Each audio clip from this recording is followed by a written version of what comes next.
मित्रों, ये मदुरै कई परिवर्तनों का वाहक नगरी है.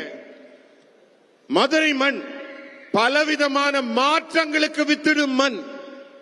और मैं आज कहकर जाता हूं, हमारा एक कार्यकर्ता सम्मेलन डीएमके सरकार की पतन का कारण बनने वाला है.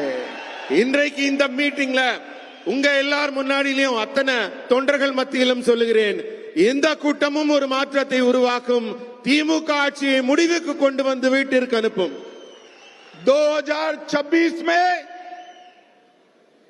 इस तमिलनाडु में फिर से एक बार एनडीए की सरकार बनने जा रही है. भारतीय जनता पार्टी एआईडीएमके की सरकार बनने जा रही है. உங்ககிட்ட எல்லாம் சொல்றேன், வரக்கூடிய 2026 ஆண்டு தேர்தலில் என்டிஏ கூட்டணி மிகப்பெரிய வெற்றியை பெற்று பாரதிய ஜனதா கட்சி அதிமுகவின் கூட்டணி ஆட்சி அமைக்கும். मैं रहता तो दिल्ली में हूं, मगर मेरे कान तमिलनाडु पर लगे हुए रहते हैं.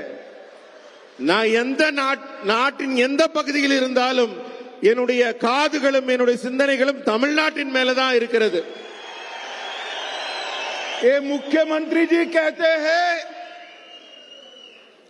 कि अमित शाह डीएमके को नहीं हरा सकते. स्टालिन साहब, आप सही कहते हो, मैं डीएमके को नहीं हरा सकता, मगर तमिलनाडु की जनता डीएमके को हरा सकती है. இந்த நாட்டின் முதல்வர் சொல்கிறார், அமித்ஷா அவர்களால் திமுகவை தோற்கடிக்க முடியாது என்று. அவருக்கு சொல்றேன், அமித்ஷானால தோற்கடிக்க முடியாது, நீங்க சொல்றது சரிதான். ஆனா இந்த நாட்டின் மக்கள், தமிழக மக்கள் உங்களை தோற்கடிக்க இருக்கிறார்கள், காத்துக் கொண்டிருக்கிறார்கள். और मित्रों, मेरी बात याद रखना, मैं देश भर के चुनाव में हिस्सा लिया है. मैं पब्लिक की नब्ज जानता हूं, जनता की नब्ज जानता हूं. तमिलनाडु की जनता इस बार डीएमके की सरकार को उखाड़ कर फेंक देगी. என்னுடைய நீண்ட கால அரசியல் அனுபவத்தில் சொல்றேன், மக்களின் நாடி துடிப்பை உணர்ந்தவனாக சொல்கிறேன். வரப்போற தேர்தல்ல தமிழக மக்கள் திமுகவை தூக்கி எறிய காத்துக் கொண்டிருக்கிறார்கள்.